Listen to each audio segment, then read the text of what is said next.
মনের ভিতর প্রাণ আনেন, রঙেই বোনেন মায়াজাল। মাটির গন্ধে দুর্গা গড়ে উৎসব সাজান প্রশান্ত পাল।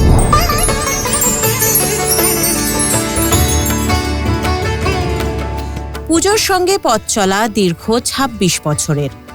শিল্পের বহিঃপ্রকাশের নানা দিকের সাক্ষী হয়েছেন আপনি, দেখেছেন চড়াই উতরাই। আপনার চোখে এই বিবর্তনের ভালো আর মন্দ দিক কি? দীর্ঘ প্রায় ২৬ বছর ধরে দুর্গাপুজোয় কাজ করছি। দুর্গাপুজোতে কাজ করাটা অতটা সোজা ছিল না, কেননা যেহেতু আমি কোনো আর্ট কলেজ ব্যাকগ্রাউন্ড নেই আমার, সেই অর্থে কেন ছোটো থেকেই আঁকার প্রতি খুব একটা ন্যাকও ছিল। ৯৮ সালে প্রথম সুযোগ আসে আমার দর্পণায়ন অ্যাথলেটিক ক্লাবে। তো সেই সময় একটা পুজোর, অবশ্য সেই সময় পুজোর স্বাদ বা টেস্ট, কমিটির চরিত্র, ক্যারেক্টার সব কিছুই আলাদা ছিল। কেননা তখন কমিটিরাও কাজের সাথে অনেকটাই ইনভলভ হতো, কেন তখন আর্থিক অবস্থাটা প্রত্যেকটা কমিটি এতটা সচল ছিল না। সেই সময় একটা অন্যরকম মজা ছিল, আন্তরিকতাটা খুব বেশি ছিল।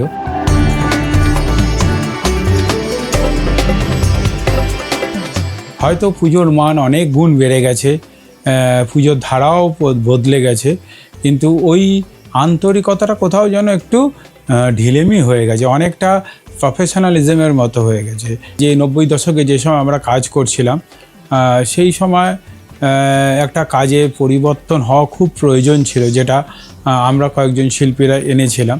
আস্তে আস্তে সেই ব্যাপারটা পরিবর্তন হতে হতে আজকে তো এতটাই আধুনিক ছোঁয়া লেগে গেছে দুর্গাপুজোর মধ্যে, যেটা আমরা পাশ্চাত্য সংস্কৃতির প্রচুর ছোঁয়া আমরা ওই দুর্গাপুজোর মধ্যে দেখতে পাই, যেটা এখন ইনস্টলেশন আর্ট যেটাকে আমরা বলে থাকি, এটা প্রচুর পরিমাণে দেখছি। মানে এখন অনেক নতুন ছেলেমেয়েরা এই প্রফেশনে আসছে, এটা একটা খুব ভালো দিক। কেন গর্বের সাথে বলতেও পারছি আমরা দুর্গাপুজোর কাজ করছি, এইটা হচ্ছে সবচেয়ে বড় বিবর্তন। আর মানে সব ভালো দিক এখনকার দুর্গাপুজো। ইকোনমিক দিকটাও অনেকটাই ভালো। বর্তমান সময় গুটি কয়েক ৩০ থেকে ৪০টা পুজো কমিটি এত অত্যাধিক বাজেটে যে কাজ করছে, মানে কাজ করতে পারছে, তারা কাজ করছে বলতে সেই সঙ্গে পাল্লা দিয়ে যে মধ্যমবর্গীয় যে আমাদের দুর্গাপুজো কমিটিগুলো আছে, তারা সেইভাবে পেরে উঠতে পারছে না। আমি মনে করি দুর্গাপুজোর উন্নতি তখনই হবে যখন সার্বিকভাবে সমস্ত পুজো কমিটিগুলো ডেভেলপ করতে পারবে, তারা মন খুলে কাজটা করতে পারবে। এই দিকটা কলকাতা দুর্গাপুজোর নেগেটিভ দিক যাচ্ছে, এটা পরিবর্তন হওয়া খুব প্রয়োজন। বর্তমানে যুব প্রজন্মের অনেকেই আর্ট কলেজ থেকে শিক্ষা নিয়ে যুক্ত হচ্ছেন পুজো শিল্পে, পুজোর আর্ট ইনস্টলেশনের সঙ্গে একাত্ম হচ্ছেন।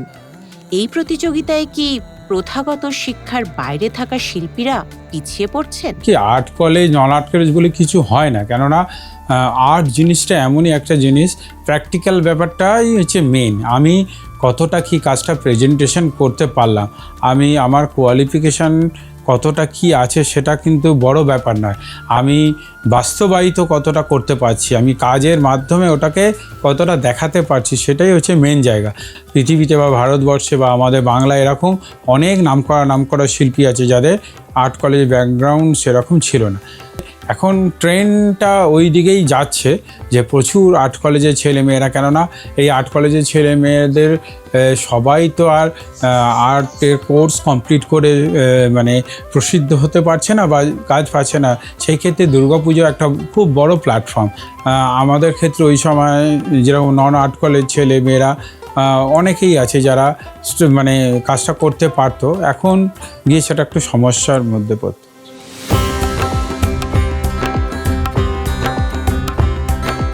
মণ্ডপে অলক্ষ্যেই থাকে আপনার সিগনেচার স্টাইল। নতুন নতুন শিল্পচর্চা ধরা দেয় মণ্ডপ সজ্জায়, কিন্তু গতানুগতিক ভাবনা কখনো কি শিল্পীর জন্য নেতিবাচক হয়ে যায়? আমার যেরকম যেই স্টাইলটা তুমি বললে, ওরকম একটা স্টাইল রয়েছে। এরকম আরও অনেক শিল্পী আছে, তাদের ক্ষেত্রেও কিন্তু এই কথাটাও প্রযোজ্য। তাদের প্যান্ডেলে গেলেও বোঝা যায় যে এইটা অমুকের কাজ, এটা দেখে অমুকের কাজ। সেই ক্ষেত্রে সবসময় তাদের নিয়ে অত আলোচনা বা সমালোচনা হয় না যতটা আমার ক্ষেত্রে হয়। যাই হোক, এটা আমি ভালোই দিক মনে করি। কেননা আমার মানে আমি যে কলকাতা দুর্গাপুজো করতে এসেছি, যেই সময় থেকে আসছি, আমার একটা উদ্দেশ্যই ছিল আমি বাংলা বা ভারতের কালচারটাকে ডেভেলপ করা। আমি বিশ্বাস করি যে আজকে পাশ্চাত্য যে শিল্প, যে আমাদের ওয়েস্টার্ন আর্ট, যেগুলো আমরা আজকে বর্তমান সময় বিভিন্ন প্যান্ডেলে দেখি, আমাদের ভারতীয় বা আমাদের বাংলার বিভিন্ন যে কালচার আছে তাদেরকে নিয়েও এই ওয়েস্টার্ন টাইপের ইনস্টলেশন করা সম্ভব, সেটাই আমি করে থাকি, ওটাই আমার প্রয়াস। এই যে আমরা স্বীকৃতিটা পেয়েছি ইউনেস্কোর, আমার মনে হয় আমাদের নিজস্ব কালচারের জন্যই পেয়েছি, আমার এটা ধারণা। তো সেটা আমি বজায় রাখতে চাই, কেননা এখন মনে হচ্ছে শিল্প চর্চাটাই মেন, পুজোটা পরে। হয়তো অনেক মণ্ডপে দেখা যাচ্ছে যে অসাধারণ প্যান্ডেল হয়েছে, অসাধারণ কাজ হয়েছে, কিন্তু কোথায় মা দুর্গাকে খুঁজে আর পাওয়া যাচ্ছে না। তো সেটা মনে হওয়াটা ঠিক নয়। এখনও দেখবে যে আমার পুজোর মধ্যে প্রত্যেকটা মণ্ডপে মাটিরই প্রতিমা থাকে, যেই প্রতিমাটাকে পুজো করা যায়, তার গলায় মালা দেওয়া যায়। আজ পর্যন্ত এমন হয়নি একটাও পুজো যেখানে একটা প্রতিমার সামনে একটা ছোট্ট প্রতিমা সাইডে এনে বসিয়ে তাকে জোর করে পুজো দিতে হয়। যে এক্ষেত্রে গিয়ে যদি মনে হয় যে আমি আধুনিকতা থেকে অনেকটা পিছিয়ে আছি, সেক্ষেত্রে আমার কিছু করার নেই। দেশের সংস্কৃতি থেকে বাংলার লোকশিল্পের নানা দিক ফুটে ওঠে আপনার কাজে। কলকাতার পুজোকে কি নিজের সেরা সৃষ্টি উপহার দিয়ে ফেলেছেন? এখন অবধি সেরা দিয়ে দিচ্ছি, ধরো না, মানে যেহেতু আমার ক্ষেত্রে এখনও প্রচুর এখনও আছে, যেটা মানে খুব ম্যাসিভ বাজেটের পুজো তো সেইভাবে আমার কাছে এখনও আসেনি। তো আমি ডাইরেক্টলি বলতে পারছি যে, কেননা এরকম অনেক ইনোভেটিভ, অনেক মানে অন্য ধরনের অসাধারণ অনেক কাজ থাকে, যেটা ইচ্ছে আছে, বাজেটের কারণে করতে পারিনি, ভবিষ্যতে মনে হয় করতে পারবো। আরও অনেক কিছু মনে হয় কলকাতার পুজোকে আরও দিতে হবে বলে আমার মনে হয়। বিশেষ যে অ্যাওয়ার্ডগুলো ছিল কলকাতায়, সেই সমস্ত অ্যাওয়ার্ডগুলো পেলে মানে সেই অ্যাওয়ার্ডের পুজোগুলো আমাদের মনে গেঁথে থাকতো যে এত সালে এইখানে এই শিল্পী এই কাজটা করেছিল। কিন্তু রিসেন্ট 5-7 বছরের কাজগুলোর মধ্যে আমরা সেটা আর খুঁজে পাচ্ছি না। যেই বছর কাজটা হচ্ছে সেই বছর খুব আলোচনা হচ্ছে, মনে থাকছে, বিশেষ পুরস্কারগুলো পাচ্ছে, কিন্তু তারপরে আমরা ভুলে যাচ্ছি। এইটা কোথাও যেন একটা মানে আমরা মিস করছি। আপনার শিল্প ভাবনা পেয়েছে বহু পুরস্কারের স্বীকৃতি। যে কোনো পুরস্কার নিশ্চিতই তৃপ্তির, তবে কোন পুরস্কারের স্মৃতি প্রশান্ত পালের মনে আলাদা করে জায়গা করে নিয়েছে? অ্যাওয়ার্ডটা মানে খুব গুরুত্বপূর্ণ বিষয়, আমি এটা মনে করি।